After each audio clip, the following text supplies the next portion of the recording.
اهلا باخواتنا الكنبويه في كل مكان.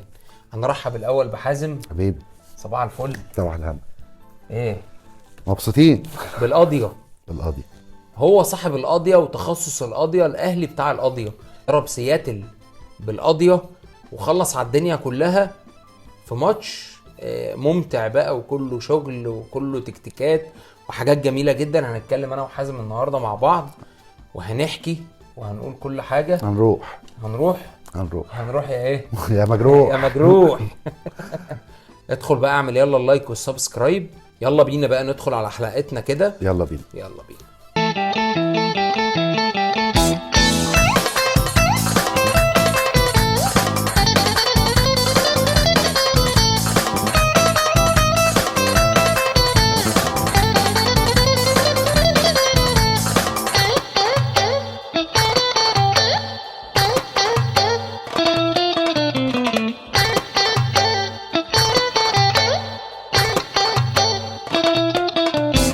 عامل ايه يا حزوم؟ الحمد لله والله زي الفل. تمام. كله زي الفل. مبسوط؟ لا ليه يا ابني؟ بص، مبسوط ان الاهلي كسب. يعني المكسب كان حلو ومهم وفي الدقيقه الاخيره وحاجه كده بترفع الادرينالين. بس في شويه حاجات كده في اداء الاهلي ما كانتش عاجباني النهارده. الاداء في حاجات في الماتشات ما بتتحكمش بالاداء، او ممكن نوعيه الماتش هو اللي بيجبرك على طبيعه اداء معين أكيد. او على اسلوب لعب معين. يعني خلينا واحنا بنتناقش كده مع بعض برضو نفهم الناس معانا ليه الاهلي لعب بالاسلوب ده، ليه لعب بالطريقه دي. ليه الاهلي لعب بالاسلوب ده؟ شوف هقول لك على حاجه، وكل الناس قاست الماتشات كلها ان هي زي بعضها. مفيش ماتش بيبقى زي التاني، اكيد كل ماتش بيختلف عن الماتش اللي قبله، صح. في الاسلوب، في الاداء، في الطريقه. الماتش الاولاني انا بلاعب فرقه باسلوب، فانا بيكون ليا اسلوب مختلف. النهارده انا بلاعب فريق ليه طريقه معينه، اللي هو ما بيبنيش لعب، هو عنده الحته القدامانيه دي، الجنبين فيه سرعات، هرس وضغط بس الكابتن زكي عبد الفتاح كلنا طبعا نعرفه، كان مدرب حراس المرمى في المنتخب الامريكي. ده حقيقي. الراجل جه اتكلم وقال لك الفرقه دي كبرها 60 دقيقه. كولر كل الناس طبعا انتقدت الشوط الاول واتكلمت. طب قصده ايه بكبرها 60 دقيقه؟ مفيش، انت برضو يعني دي فرقه اول ماتش رسمي تلعبه في الموسم ده، هو ماتش هم من شهر 10 اللي فات ما لعبوش ولا ماتش. ما لعبوش ماتشات رسميه، كلها ماتشات معسكرات وماتشات وديه. انا حسيت من وجهه نظري ان الطريقه اللي كولر بدأ بيها، طبعا حصل تغيير في التشكيل اكيد طبعا، ودي كانت حاجه مفاجاه. هو بدأ بالثلاثه اللي نهى بيهم الماتش اللي فات. ارسل تاو وطاهر محمد طاهر وكهربا. بالظبط، دول الثلاثه اللي نهوا الماتش اللي فات. واللي جابوا الجون الثالث بالظبط، كانت اللعب اللي بينهم بالظبط. فبدأ بيهم الماتش ده. هو كان عامل كده عشان الماتش ده محتاج كده، ولا عشان يريح اللعيبه الاساسيه؟ بص هرجع واقول لك، هو ممكن يكون على حاجتين اتنين. ان انا بباخد المنافس، هو الكل، انت ذات نفسك وانا كنا عارفين ان التشكيل كان احمد عبد القادر ومحمد شريف وحسين الشحات. بالظبط. دي حركه ذكيه، ان انا نزلت لك حد تاني، لعبت لك حد بطريقه مختلفه، باسلوب معين. لعبت ممكن تكون الماتش اللي فات ادت، ممكن يحصل اجهاد، وده اللي احنا اتكلمنا عليه حازم، تلاحم الماتشات. ده حقيقي. تلاحم الماتشات، واللي فرق معاك النهارده هو العامل البدني اللي خلاك النهارده واقف على رجلك لحد الدقيقه 90. هو البدني بتاع الفرقه كويس، ما وقعش. ففكره ان هو يبدل الراجل ده، لو لعب باي تشكيل محدش يقدر يكلمه. كولر طبعا عامل اداء رهيب مع الاهلي ومحدش يقدر يتكلم معاه في نص كلمه. الراجل بيلعب كل ماتش بماتشه وبدماغه وبفكره حلوه. بس هنا أنا السؤال بالنسبه لماتش الاهلي النهارده، الشوط الاول انت قلت ان احنا بنباغت المنافس تشكيل مختلف وبخطه تانية، بس النتيجه ان الشوط الاول كله الاهلي ما شاطش ولا شوط على الجول. تمام. ده اللي خلاني كمشجع في نص الماتش كده احس انه لا، الاهلي مش هيعرف يعدي الماتش ده، الماتش صعب على الاهلي، بسبب ان الشوط الاول ما كانش كده. بس الشوط الثاني طبعا كل ده اتغير، انا معاك، البدني فرق، اللعيبه الاساسيه ما نزلت عملت فرق، ده باين، وده باين ان ده شغل مدرب جدا، هو فاهم هو بيعمل ايه. بس حتى اداء الاهلي الشوط الثاني انا كان عندي فيه تحفظ صغير كده، ده اكتر مشكله بخليني مش مبسوط. هي فكره ان لعيبه الاهلي ولاعيبه الكره المصريه بشكل عام بتديهم الكره لازم يستلم يوقف ويشوف هو هيعمل ايه، ما بيبقاش واخد قراره قبل ما الكره تجيله. المفروض ده شغل تدريب وشغل تحركات اللعيبه مع بعض. في حين بقى بص سياتل كانت بتعمل ايه؟ انت اي لعيب من الاهلي بيستلم الكوره وهي لسه جايه له بيكون الاثنين ثلاثه بيجروا عليه يضغطوا عليه وهو لسه بيوقف تتقطع. ده اللي كان مخلي الاهلي شكله مش حلو قوي الشوط الاول. بص خلينا دايما نكون متفقين على حاجه. المنافس بالنسبه لك مجهول. ماشي حلو. يعني انت ده فريق مش معروف. الوداد معروف. الهلال السعودي معروف. طبعا. ريال مدريد معروف. يعني لما تيجي تبص لا الفرقه دي برضو غريبه عننا. المدرسه غريبه عننا. احنا بنحتاج فرق افريقيا واوروبا واسيا. الكلام ده احنا حتى متابعين الاحداث دي حوالينا. ده حقيقي. انما مش متابعين فرقه في الدوري الامريكي محدش يعرفهم ولا نعرف الكلام ده. يعني الطريقه اللي الاهلي لعب بيها الماتش انا ممكن اقول مثلا ان كولر خلاهم يجيبوا البنزين اللي عندهم في الشوط الاول. هل ده كان فيه خطوره؟ ممكن الى حد ما حتى ان انت مأمن. انا لو تفتكر في الحلقه اللي فاتت قلت لك ممكن اسلوب الاهلي الماتش الجاي يقابل من نص الملعب. حصل. وده نفس الكلام اللي حصل النهارده. حقيقة. تمام. انت النهارده الشوط الاول لعبت اول 10 دقايق ضغطت. طب نتيجه الضغط دي كانت ممكن تعمل ايه؟ ممكن تفتح مساحات في ظهرك والسرعات في ظهرك بالظبط كده. خصوصا ان هم كانوا مركزين على الجناب قوي بالذات في الحته بتاعت علي معلول. ان علي معلول بيتقدم ممكن يكون كان حاطط له طاهر محمد طاهر قدامه عشان بيعمل الحته الدفاعيه كويس. يعني دي برضو حاجه تحسب له. ده باستثناء بيرستاو اللي اداؤه 10 على 10 كويس جدا. 1000 الألف. يعني الراجل النهارده عمل كل حاجه يعني. فانت النهارده اسلوب لعبك اسلوب ما يزهقش. انا من وجهه نظر انا ما يزهقش لسبب انا النهارده ههاجم من اول الماتش. انا هتعب. يعني انا كده لياقتي البدنيه ممكن لما اجي لحد نص الشوط الثاني والكلام ده لسه لاعب من يومين 3 ماتش تبقى مجهد بدنيا خلاص لعبت غصب عنهم هيبقى اجهاد والكلام ده. لا هو الراجل نظم نظم الوقت بتاع الماتش يا حازم. صح. تمام. انما انا ما هاجمش من الاول. لا انا استنى الاول اشوف اللي قدامي اسلوبه بقى على ارض الملعب عامل ازاي. خصوصا ان هو مجهول بالنسبه لي. بالظبط. انت ممكن تكون اتفرجت على فيديوهات وشوفنا وعرفنا والخطوره من هنا ومن هنا. انما لما الموضوع بيبقى على ارض الواقع قدامك الوضع بقى بيختلف وبيبقى غير. احسن حاجه في المدرب ان هو والماتش شغال بيدرس وبيحط حلول. ده حقيقي. ودي اهم حاجه. دي قصه المدير الفني اصلا. يعني انت تبقى واقف شايف الدنيا ماشيه معاك ازاي. وفي نفس الوقت يبقى عندك دايما الحلول. يعني النهارده التغييرات فرقت. طبعا. حولت الدنيا خالص. الاهلي اخر نص ساعه اللي ماسك الماتش. الشوط الثاني الشوط الاول الاهلي واقف ما راحش على الجون ما عملش هجمات. انا واقف. طب النتيجه طلعت ايه؟ طلعت تعادل 0-0. طب ايه بقى اللي ترتب عليه؟ ان لاعيبه سياتل نزلت مجهده مشطبين اللي هو قدامه كمان 10 دقايق ومش هيقدر يشيل رجله. وبرده الفرقه دي يا حازم بتعتمد على السرعات. والسرعات يعني لازم يبقى في بدني قوه بدنيه عشان تعمل سرعتك تكمل 90 دقيقه جري. بالظبط. فانت لما تيجي تبص على فرقه زي دي ما جابتش الفورمه بتاعه الماتشات الرسميه والكلام ده ففرقت معانا جامد. بص هو نظريا وعمليا على ارض الملعب ده اللي حصل وكلام صح جدا وكولر اتعامل بذكاء مع الفريق. بس سؤالي ليه الاهلي ما بدأش باسلوبه المعتاد؟ الاهلي لما بيهاجم مش بيسيب الدنيا مفتوحه ورا ولا دفاعه ضعيف ولا لا هو بيعرف يتوازن. بيعرف ازاي يهاجم. بيبدأ اللعب من تحت. ويمسك. ما خدتش بالك ان انت في الشوط الاول لعيبه سياتل كانت بتبقى فين؟ لا كانت بتبقى جوه منطقه ال 18 بتاعه الاهلي. ايوه بيضغطوا على عالي حروف ال 18. يعني اللي هو شفت انت ماتش اليد لما بيبقوا واقفين كده بيعملوا الهجمه هم واقفين مستنيين ان لعيبه الاهلي تبني بس عشان يضغطوا عليهم ياخدوا الكوره فده برضو كان اسلوب وطريقه انت لازم كنت تتعامل معاها. الاهلي لما بيمسك كرة حازم بيتعب الفرقه اللي قدامه وده اللي حصل الشوط الثاني بالظبط. الاهلي لما بدا يمتلك الكوره خد هو بقى الاستحواذ. بص الماتش ده يعني كولر كده قال لك خد لك شوط وسيب لي شوط بس انا هاخد الماتش كله. بس انا هاخده منك كله. يعني هاخد الماتش كله منك هو فعلا ساب له الكوره في شوط كامل. يعني كولر كان بيدور على التاهل مش على الاستعراض. دايما الماتشات دي يا حازم مش ما بتملش للاستعراض ولا الناس مش هتحاسبنا. يعني مثلا انت النهارده لا قدر الله لو كنت عملت ماتش اداء خيال الخيال وخرجت ولا قدر الله خرجت اتهزمت لا قدر الله، كنت هتيجي تقول ده انا كنت لعبت ماتش حلو؟ لا.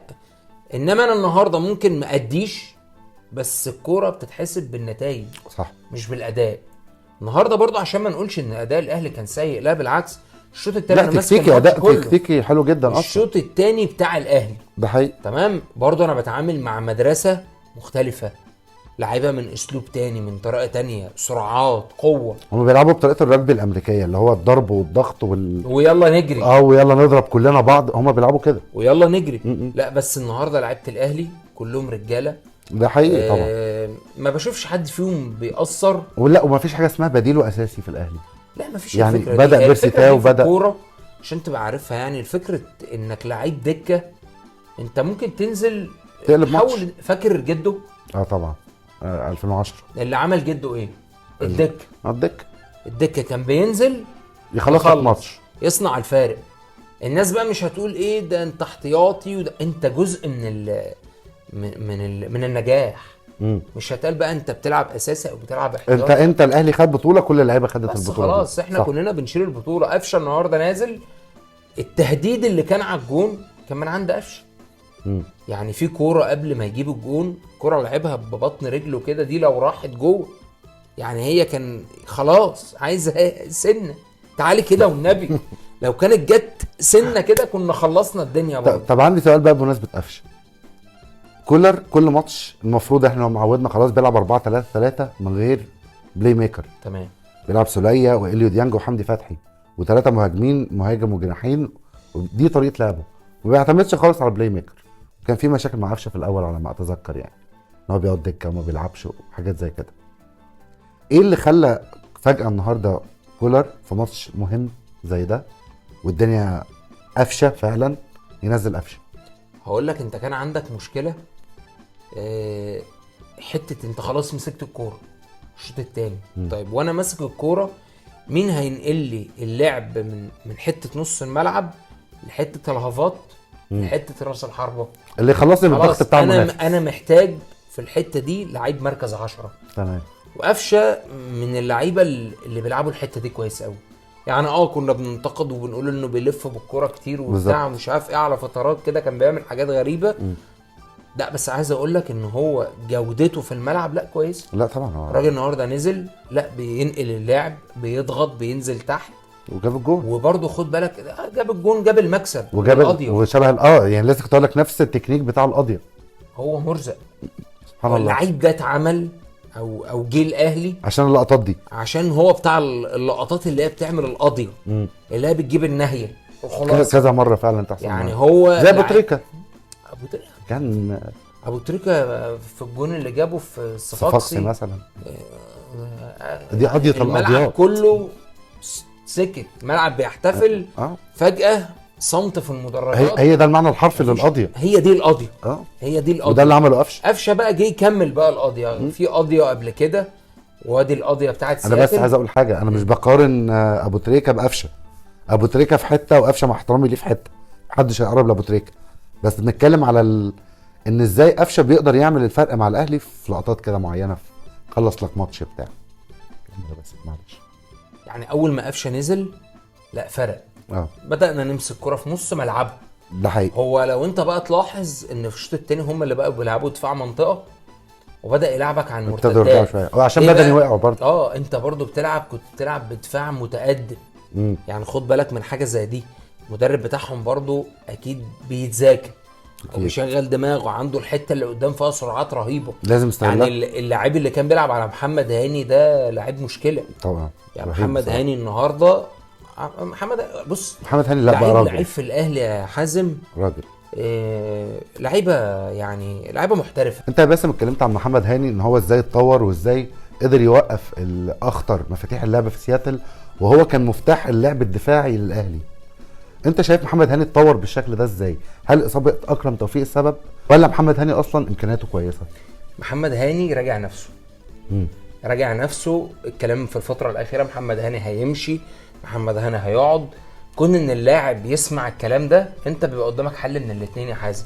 يا تقرر ان انت تفوق وتصحى، انت بتلعب في الاهلي، يا تقرر انت دلوقتي مكانك مكان كويس. طبعا انت ممكن تروح في حته تاني بقى اقل. ما هو مين احسن من الاهلي في مصر؟ مفيش.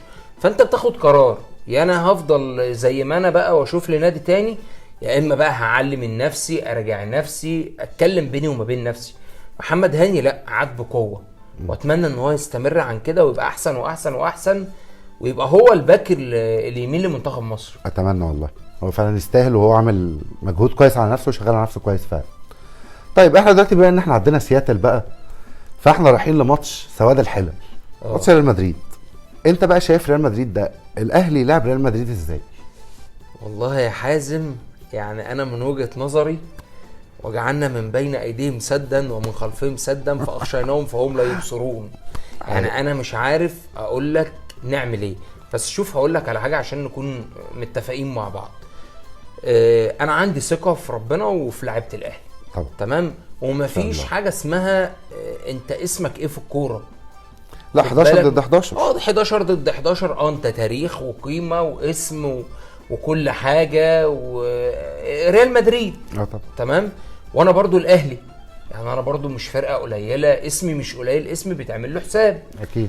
فكره بقى انت هتلاعب ريال مدريد ازاي. تحضير لماتش زي ده نفسي قبل ما يبقى اي حاجه تانية. طبعا ان انت ما تخافش من الخصم، ده رقم واحد. يعني انت ما تهبش ريال مدريد، عادي انزل ماتش عادي بتلعب. عارف عازم، هم لو خدوا الموضوع ان هو يعني انا نازل الملعب هلعب للصيد، انا العالم كله بيتفرج عليا، صح. اسبانيا بتشوفني وده بيشوفني وده بيشوفني، ويعتبر جمهور الكرة كله على مستوى العالم قاعد بيتفرج على ماتش زي ده. اعمل لنفسك اسم، اعمل لنفسك لقطة. والماتشات دي هي اللي بتصنع نجوم. يعني عندك واحد زي صندي ده ما عملش اي حاجة للاهلي قبل كده ولا بعد الماتش. دلوقتي احنا بننطق اسم صندي عشان هو ساب بصمة. الماتشات دي هي اللي بتطلع البصمة للاعب، هي اللي بتظهر اللاعب، هو اللي ممكن ايه يعني نفضل سنين. احنا تقريبا الماتش ده احنا بقالنا 20 سنة او حاجة، 20 سنة تقريبا اكتر كمان بنتكلم وبنقول صندي. طب ما احنا كان عندنا محترفين زيه كتير، صح. هل بنذكر اساميهم؟ لا خالص. فده عشان ساب علامة مميزة، فعشان كده بنتكلم يعني عليه. صح. بمناسبة بقى ماتش ريال مدريد، بما انك جبت سيرته مع صندي والجيل بتاع زمان، الماتش ده لما الاهلي لعبه، الاهلي كسب ريال مدريد بالمناسبة 1-0 بجون صندي، ده اللي هو كان بيتكلم عليه. الماتش ده الاهلي وريال مدريد كانوا نازلين الاثنين بيدعكوا في بعض، زيدان وكارلوس وفيجو وراؤول، كل نجوم العالم. والاهلي كان فيه علاء ابراهيم وخالد بيب وحسام غالي. الفرقتين في ماتش زي ده كانوا الاثنين بيلعبوا انا نازل اهاجم ونازل انبسط ونازل امتع جمهوري بالظبط. والاهلي ايامها كان بيلعب كده. هل دلوقتي الطريقه دي تقدر تساعد الاهلي ان هو ينزل ينبسط زي ما انت بتقول ويستمتع بان هو يغلب ريال مدريد فعلا ونوصل لاول مره لنهائي البطوله؟ بص يا حازم، انا قلت لك في الفيديو اللي فات لما كنا قاعدين بنتكلم مع بعض، خد منتخب المغرب قدوه. تمام. السعوديه غلبت الارجنتين، حصل. تونس غلبت فرنسا، والاثنين لعبوا فاينل كاس العالم. المغرب عدت منتخبات تقيله جدا. صح. انت مش اقل من حد. يعني احنا كلاعيبه النادي الاهلي او الكلام ده، انا ما بشوفش انك اقل من اي حد. انت 11 ضد 11. الارقام والفروقات مش هنقعد بقى نقول ايه ده القيمه التسويقيه قد كده وده مش قد كده. اوقات الكلام ده بيبقى احصائيات رقميه ليس الا ملهاش علاقه ممكن ايوه في لقطه انت تخلص على ماتش زي ده. وشوف بص انا هقول لك على حاجه، انا عندي احساس ان الاهلي باذن الله هيعمل حاجه في ماتش زي ده يا رب باذن الله. حاسس ان مش هيحصل حاجه وحشه ان شاء الله يعني يا رب. وعلى الاقل حتى لو خسرنا ما تبقاش خساره بشكل وحش. يعني ممكن اخسر عادي لان انا بلعب ريال مدريد برضو، بس لو خسرت ما اطلعش ان انا شكلي وحش في الملعب. دي اهم حاجه انا بدور عليها كاهلي. لا ان شاء الله مش هيبقى في خساره ومش هيبقى في حاجه وحشه. ان انا لو كسبت اكسب بشكل كويس، ولو خسرت لا ابقى ند مع ريال مدريد على ارض الملعب. من هنا بقى عايزك تطلع كل اللي جواك انت والكنبويه كلهم. ازاي الاهلي يحط الخطه اللي هيلاعب بيها ريال مدريد؟ شوف بص يا حازم، احنا الاول كده كل الناس معانا تدخل على الكومنتات، طلع الكولر اللي جواك. كل الناس اللي بتتفرج علينا خش اكتب في كومنت انت لو مكان كولر هتعد الفرقه ازاي، هتجهزهم ازاي. وفي الحلقه اللي احنا هنتكلم فيها ان شاء الله عن ازاي الاهلي هيلاعب بقى ريال مدريد، هنقول كل صاحب كومنت قال ايه، وهنتكلم ونتناقش مع بعض زي ما احنا بنتكلم كده بالظبط. ناخد افكار الناس وافكارنا ونشوف ايه انسب طريقه، ونشوف بقى اللي احنا قلناه مقارنه باللي الاهلي هيعمله على ارض الملعب، وان شاء الله تبقى النتيجه خير. لا بس احنا الحمد لله فرحانين النهارده لا جدا باداء الاهلي. ما ننساش كان في النهارده ماتش جامد جدا ما بين الوداد والهلال. يعني انا مش عارف الهلال ازاي عدى على الملعب ده في وسط الجماهير دي. النهارده الشوط الاول ما شفتش الهلال، انما الوداد وقع بقى بدني، والسيناريو اللي راح للماتش واتنين كارت احمر، واحد للوداد واحد للهلال، وصلوا لضربات الجزاء. طبعا كان ماتش الاهلي بقى بدأ، مش معقول يعني هنسيب ماتش الاهلي. وعرفنا يعني وقتها ان الهلال صعد 5-4 ولا 5-3 5-3 وهيلاعب فلامينجو البرازيلي. ربنا يعين الهلال. لا فلامينجو فرقه تقيل، ربنا يعين الهلال. لا ده حقيقي، فرقه بتعمل كل حاجه في الكوره، فعايزين نستمتع كده. فرقه برازيليه، اي فرقه برازيليه مهاره وسرعه وقله ادب في الملعب. لا انت شفت كل الفرق البرازيليه بتلعب كده، عارف انت بلغه الكوره كوره سافله، اللي هو انا يعني ههينه. ولا وعندهم كل مقومات النجاح. لا بيلعب مهاره بقى وقوه وسرعه وتركيز. مش عارفين الهلال هيعمل ايه في ماتش زي ده بصراحه. طب حط الاهلي مكان الهلال، لو الاهلي كان بيلعب فلامينجو كنت هتبقى قلقان اكتر من ماتش ريال مدريد. حازم انا بلاعب ريال مدريد عشان كده بقول لك لا يعني بص برضو مدرسه وده مدرسه، عشان كده بس انت برضو ريال مدريد بقى مجمع مدارس العالم كله عنده. يعني شوف الفرقه من الجون لراس الحربه، ايه ده من البلد دي، وده من هنا وده من هنا وده. فانت هي فرقه لما من كل دول العالم عندك، بص جماعه احسن لعيبه في كل حته. طيب انت بتلاعب اقوى فريق في العالم رسميا ريال مدريد، ومعاهم بنزيما احسن لعيب في العالم. لا معاهم كل حاجه، معاهم لوكا مودريتش، ده عندهم نص ملعب كمين عندهم نص ملعب كمين حصل كمين والله. واحنا كمان عندنا برضو لعيبه كويسه الحمد لله، وربنا يوفقنا. هو الدكه عندهم حتى في نص الملعب شاوميني ولا كامافينجا، الناس دي صغيرين بس لا مش طبيعيين. كامافينجا نزل في كاس العالم مع فرنسا جنون. لا بص انت بتتكلم برضو عن جوده مختلفه بقى في كل حاجه. سؤال بقى يا باسم، انت شايف ازاي وجود 2 عرب في السيمي فاينال؟ يعني الاهلي والهلال السعودي موجودين في دور نص نهائي بطوله كاس العالم للانديه، هل ده معناه تطور الكره العربيه بشكل عام؟ يعني حتى لو الوداد كان تاهل، مش هتكلم بقى في افريقيه واسيويه، بتكلم في كره عربيه. هل تاهل الاهلي والهلال وكذا سنه نلاقي النهائي في العين لما خد مركز ثاني مع ريال مدريد، وفرق عربيه بتوصل لنص النهائي والنهائي، هل ده شايف ان الكره العربيه وصلت لحته هتتطور اكتر وتروح تنافس العالم، ولا هي مجرد حلاوه روح؟ بص يا حازم عشان نكون متفقين، مشكله الكره العربيه حاجه واحده بس، ايه هي؟ الخوف. ان انت لما تيجي تلعب فرقه بالاسامي اللي انت بتشوفها دي، اللعيب برضو بيبقى نازل خايف. بس انا برضو عايز اقول لك على حاجه، يعني تكسر حته الخوف اللي جواك، صدقني هتعدي وممكن تعدي بمراحل. مين يتخيل ان السعوديه تكسب الارجنتين؟ ما حدش طبعا. اديني كده تخيل. لا مستحيل. وفي اول ماتش في كاس العالم كلنا كنا قاعدين بنتفرج بنقول السعوديه هتتغلب كام، هيشيلوا كام. لا السعوديه عملت كل حاجه خلاف اللي احنا الناس كلها، حتى السعوديين ما كانوش متوقعين حاجه زي كده. فالكره ملهاش كبير. ده اكيد الكره ملهاش كبير. نزلت وعملت اتعاليت في الكوره، بصيت على الفرقه اللي انت هتلعبها بقى بتناكه من فوق والكلام ده، ممكن الفرقه دي تزعلك. وانا اتمنى ان شاء الله ان احنا نزعل ريال مدريد، وده امل الوحيد ان ريال مدريد تعمله بقى، انها تبص لنا من فوق ان انا ريال مدريد وانتوا الاهلي. بس للاسف ان الصحافه الاسبانيه والماركه الاسبانيه اتكلمت عن الاهلي بشكل كويس جدا. بيقول لك زعيم افريقيا بالظبط، هم مقدرين النادي الاهلي وعارفين هم هيلعبوا مين، مش مجرد فريق عبيط كده هنلعبه، لا هم عارفين هم نازلين يلعبوا الاهلي بطل افريقيا وتاني اقوى فريق في العالم في التاريخ خد بطولات بعد ريال مدريد، البطولات القاريه فرق قليل جدا. على فكره انا عايز اقول لك الاهلي النهارده كده جايب 21 جون في كاس العالم للانديه، وفي المركز الثاني بعد ريال مدريد اللي جايب 31 جون، وان شاء الله ما يجيبش فينا جوان، يعني هيفضلوا على 31 يا رب يقفوا على كده، واحنا نجيب بقى ايه ال 22 وال 23 ان شاء الله يا رب.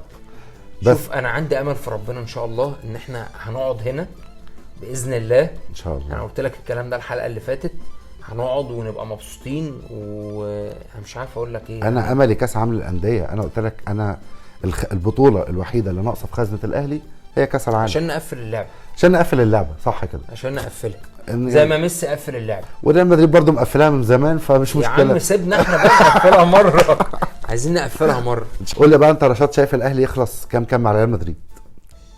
والله اللي انا متوقعه ممكن يخلص مثلا 4-2 4-1، دي النتيجه اللي انا ممكن اتوقعها يعني. لمين؟ ريال. طب قوم روح تاني قوم روح. انا شايف انك مليان طموح ورغبه ومتحمس ان الاهلي هيكسب ريال مدريد يا رب.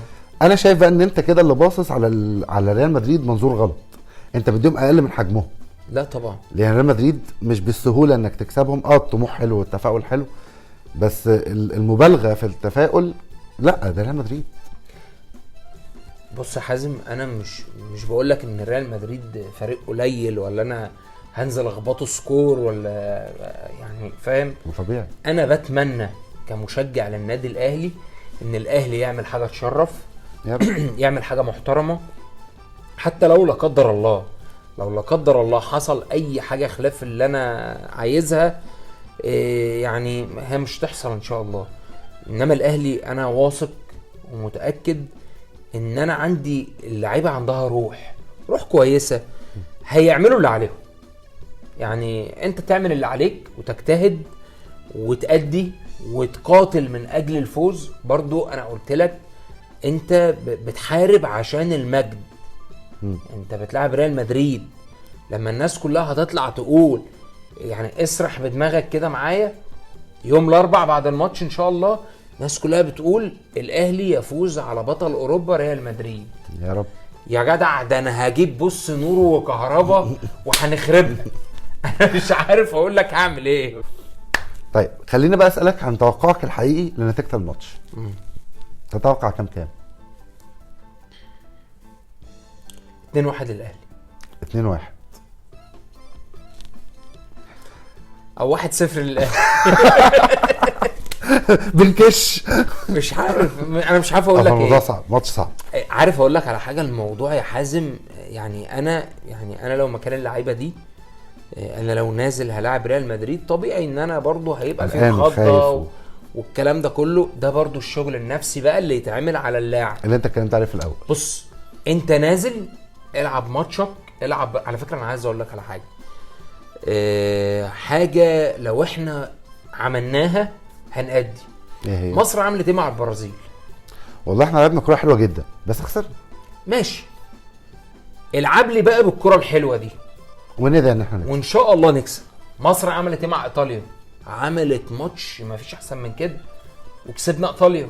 حصل. ده يعني انا بتكلم على كمنتخب مصر وانجازات منتخب مصر. بس كان جيل لا يقارن برضه يا باسم، الجيل ده كان في حته برضه. انا عايز اقول لك على حاجه، احنا في لعيبه كويسه كتير في مصر الفتره دي، مش اكيد.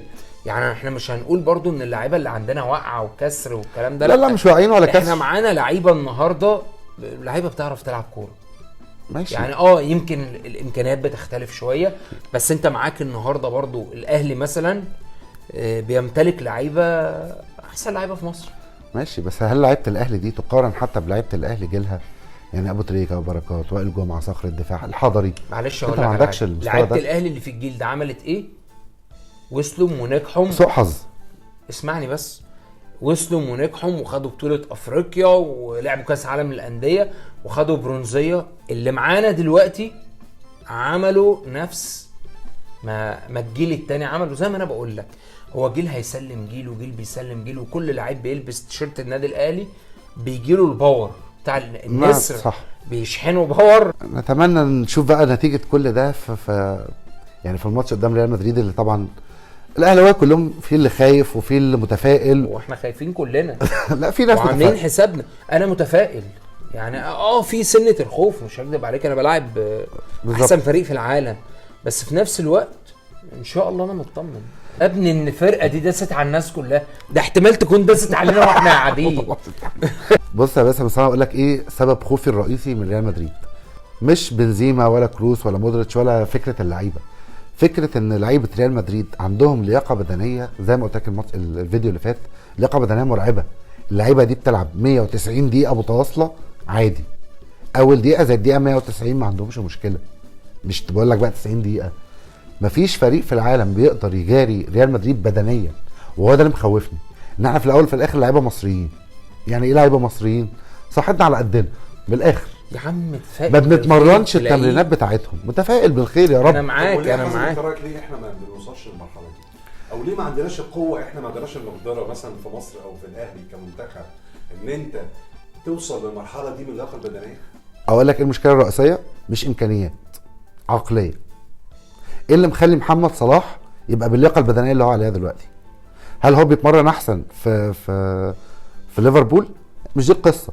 هو محمد صلاح من صغره عقليته كده، ومن هو في المقاولين العرب راح بازل، راح مش عارف فين، فيورنتينا. هو عقليته انا بدي يومي بالكامل نظام التغذيه بتاعي هلتزم بيه، تمريناتي هلتزم بمواعيدها، الجيم هلتزم بيه. هو كعقليه لعيب انا بقبض مقابل ده. في مصر ما عندهمش العقليه دي، انا باخد الفلوس عشان اروح اسهر، عشان اروح اقابل مش عارف مين فين، حاجات كده. بني ادم بيعيش كبني ادم مش كلاعب كوره. بره هو بيعيش كلاعب كوره. فالفرق الرئيسي هنا مش الامكانيات، هي العقليه. الامكانيات هي تقريبا في فرق طبعا في الامكانيات، بس مش اللي يعمل الفرق البدني ده. فاهم قصدي؟ انت رايك في حاجه زي دي؟ انا رايي في حته اللياقه البدنيه والكلام ده. انا شايف ان الاهلي مثلا بيوفر اجهزه وشغل، وبعدين انت معاك مدرب اوروبي، حتى بالزبط. الجهاز المعاون معاه يعني ومحلل اداء اوروبي بالظبط.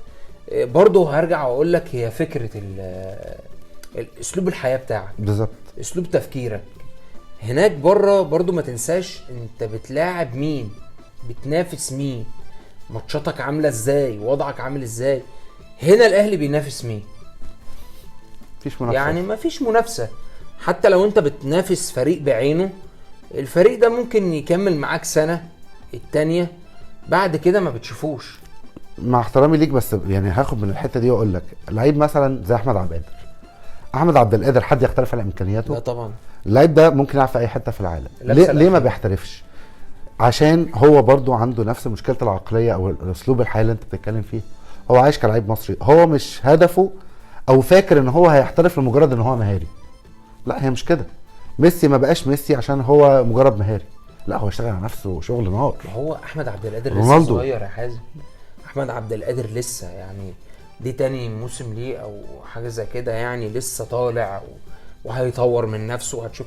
عارف احمد عبد القادر ده حازم لو نهى اللعب اللي هو بيعمله ده بلمسه اخيره هيروح في حته تانية. يعني محتاج يشتغل على نفسه. طبعا محتاج يغير اسلوب حياته. ده اللي احنا كنا بنتكلم فيه. ده لا مش لعيبه الاهلي بس، احنا بنتكلم على كل لعيبه مصر، ان اللاعب المصري طموحه الى حد ما محدود، والوحيد اللي كان فاتح في موضوع الطموح واشتغل على نفسه كويس كان صلاح.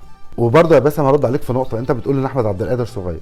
لا، اللعيبه الاوروبيه هي ما بتبداش تبقى نجوم وهي عندها 23 و24 سنه. انا ما اقصدش ان هو صغير كسن، انت يعني هو لسه داخل مع الفريق الاول تقريبا، ده تاني موسم ليه ماشي، يعني برضه لسه الخبرات. واحنا برضه عندنا اللعيب بيبقى عنده 23 سنه اقول لك الناشئ بالظبط. ناشئ مين يا عم يا باشا؟ هناك 16 سنه 17 سنه وهيبطل كوره. 16 17 سنه هناك وبيبقوا. ما هي دي بقى في الفريق هي الاول. الحته هنا، هل انت عندك الناشئ يقدر يطلع يعمل الكلام ده؟ ثقتك فيه، انت بتثق فيه انك تلعبه؟ لا. ما هو برضه انت المدربين بتيجي عايزه اللاعب الجاهز، ماشي، ما بيديش فرصه لنفسه حتى ان هو يبدا يطلع ناشئ من تحت. عارف مين اللي عمل كده بقى وعشان كده نجح جدا في مصر؟ مانويل جوزيه لما جه سنه 2001. حسام عاشور لا 2001 بقى من الاول خالص لما جه اول مره، او هو سأل اداره الاهلي انتوا عايزين بطولات ولا عايزين تبنوا فريق ياخد بطولات 10 سنين؟ قال لهم لا، عايزين نبني فريق. فراح طلع مين ساعتها؟ ابو المجد مصطفى، احمد ابو مسلم، حسام غالي، عماد متعب. طلع جيل كان مجرم، وفعلا ده كان كله شغل طالع من الناشئين. ده اللي عمله مانويل جوزيه، واللعيبه دي بقت هي فعلا اساس المنتخب بعد كده. مين بقى في مصر دلوقتي بيدور على انه يعمل حاجه زي دي؟ مفيش. حتى كولر مع احترامي ليه، هو ما بيدورش على الناشئين، هات لي لعيب جاهز عشان اعرف انافس. طب ما هو انت كده بتقتل منظومه الشباب في الاهلي، وبتقتل حته الثقه ان اللعيب ده يبقى حاجه كبيره قدام، حتى لو فضل في الاهلي. هم بقى اللي بقوا بيعملوا ايه؟ لعيب لامع تحت في الناشئين، هاتوا طلعوا اعاره. شوفوا هل اللعيب ده اولا اللاعب بيبقى لسه صغير، ان انت تدخله فريق اول وتلعبه تحت ضغط نفسي وذهني صعب عليه، صعب عليه برضو. الالتحامات الماتشات اللي زي دي بتبقى صعبه على لاعب زي ده، باجي مثلا اطلعه اعاره واشوفه احط تحت ضغط الفرقه بالظبط، حتى دخله فرقه ملهاش جماهير، ما يبقاش عنده ضغط جماهيري، اقلل على لعيب الضغط، اقلل على لعيب الضغط. من هنا بقى هيظهر. يعني احمد عبد القادر ظهر في سموحه، ده حقيقي. يعني لما الاهلي طلعه هوب اعاره ظهر في سموحه. في لعيبه كتير الواحد مش فاكر الاسامي بالظبط، لا في لعيبه كتير بتطلع من تحت. واحسن حاجه النهارده ان انت تدي فرصه، فيش فرصه في الفريق الاول اطلعه اعرف فريق تاني ياخد فرصته واشوفه بره. تمام، ارجع. تشيلسي شغال كده، تشيلسي بيطلع في كل سنه 20 لعيب اعاره صغيرين، 30 لعيب، واللي بيفيد الفريق او بيبقى ليه مستقبل بيرجعوه. بس على الناحيه الثانيه مثلا مانشستر سيتي في لعيب اسمه فودن ده طالع اساسي في الفريق الاول وعنده 17 سنه واساسي في الفريق الاول على حساب مين بقى؟ رحيم ستيرلينج وسانيه، وكان موجود في الفريق اجويرو، كان في بلاوي في الفريق، وفودن ده بقى اساسي. فودن وهو عنده لسه 20 سنه لعب كاس عالم اساسي. ده اللي بتكلم فيه، ان انت المفروض بقى تهتم بقطاع الاطفال، خلينا نقول الاطفال. طفل عنده 10 سنين تزرع عنده فكره ان انا لا، انا وانا عندي 17 سنه 18 سنه انا هحترف في اوروبا، انا هبقى نجم الاهلي الاول، انا هجيب للمنتخب كاس عالم. اللعيبه لازم تفكر في كده، وعلى اساسه تعيش من صغرها بين التمرين والجيم والملعب والعقليه بتاعته. طبعا انت برضه لازم تعلي للاعب الناشئ جوده الملاعب في المسابقات، لازم تعلي له المسابقه. لازم بص يبقى الهدف كبير، هدفك انت كلاعب يبقى كبير. مفيش هدف. ايه طموحك؟ ايه طموحك؟ ان انت بتلعب دوري الناشئين، لعبت دوري. طب بص بقى لفوق، بص ان انت النهارده عندك 16 سنه، 16 سنه ده في انت ممكن تلعب فريق اول، تخش تبدا تدخل. يعني كريستو، الاهلي جايب محمد ضوي كريستو من نجم الساحلي، راجل بيلعب فريق اول هناك، وارقام وارقام وارقام. عنده كام سنه؟ 19 سنه. يعني الراجل ده داخل مع الفريق الاول بقاله موسمين 3. حلو. يعني تقريبا طالع وعنده 17 سنه. حلو جدا. الاهلي خده، هيبدا يشكله بطريقه معينه يظبط الدنيا. شوف لعيب زي ده انت تقدر تستفيد منه على المدى البعيد. ده المفروض لعيب 19 سنه اقل حاجه بالوضع ده هتستفيد منه 10 سنين. المفروض بقى انك ما تستناش منه نتيجه دلوقتي. هي دي بقى الفكره. الاهلي او الفرق الكبيره عموما بتبص على ايه؟ انا جبت اللعيب عنده 19 سنه، انا عايزه ينزل الملعب دلوقتي يبقى ابو تريكه. لا طبعا هو مش هيبقى ابو تريكه دلوقتي. خضه الملعب في 3 سنين على مستوي خضه الاستاد يا حازم. اللاعب الناشئ بيلعب في ملاعب فرعيه.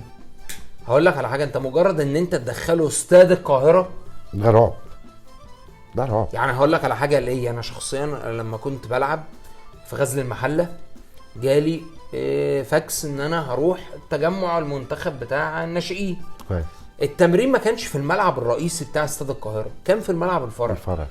دخلت الاستاد وانت مشجع حاجه، ودخلته وانت لاعب موضوع حاجه تانية. طبعا برضو بيبقى دور المدير الفني ليك. طبعا انا كان معايا اياميها الكابتن الخلوق المحترم الكابتن ربيع ياسين، يعني مفيش بعد كده، مفيش بعد كده احترام.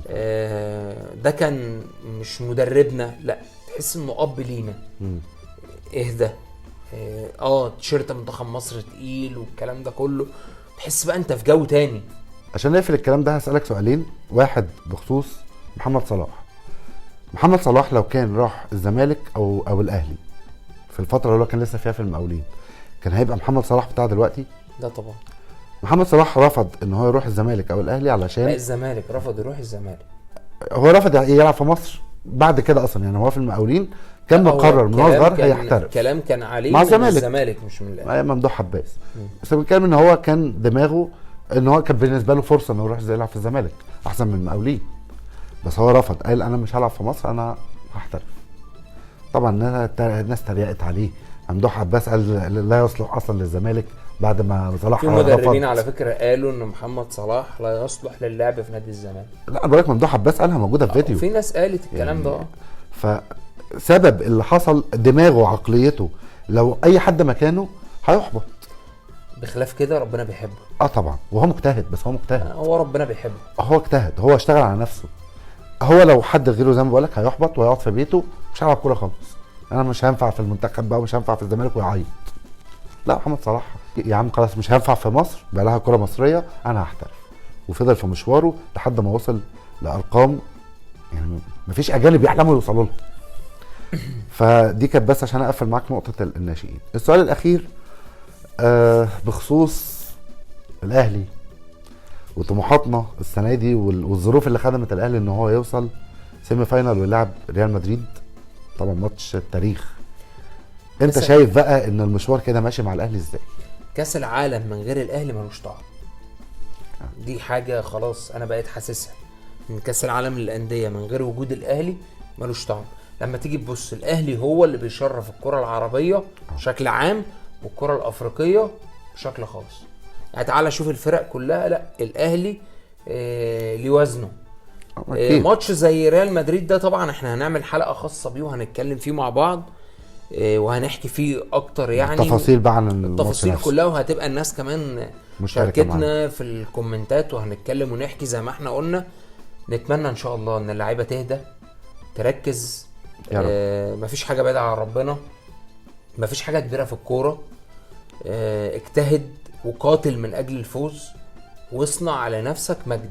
صح كده، دي بقى قبل اي حاجه. صح كده. النهارده الحمد لله احنا كسبنا، الحمد لله انبسطنا. ماتش كان رخم كوره واعصاب وملك القضيه قفشه الحمد لله خلص ونهى الموضوع الحمد لله في الدقيقه 87. ومبروك على كل الاهلاويه. مبروك علينا الحمد لله رب العالمين. الاهلي هو اللي بيفرح مصر كلها حازم. والله يعني لو مش الاهلي مع المنتخب لحد دلوقتي مش قادر، لا مش مدينا المتعه اللي احنا عايزينها، مش مدينا المتعه. فالاهلي هو اللي بقى بيعوض مصر كلها. الحمد لله الحمد لله على نعمه الاهلي. ربنا يكمل الاهلي على خير الحمد لله. ونوصل لحته بعيده قوي في البطوله دي ونوصل لانجاز ما حصلش قبل كده للاهلي. كنت مبسوط ان انا معاك النهارده يا باسم. وانا بتبسط معاك والله حازم. حبيبي يا باسم، ونتقابل ان شاء الله في حلقه خاصه بتاعت ريال مدريد ان شاء الله باذن الله. سلام.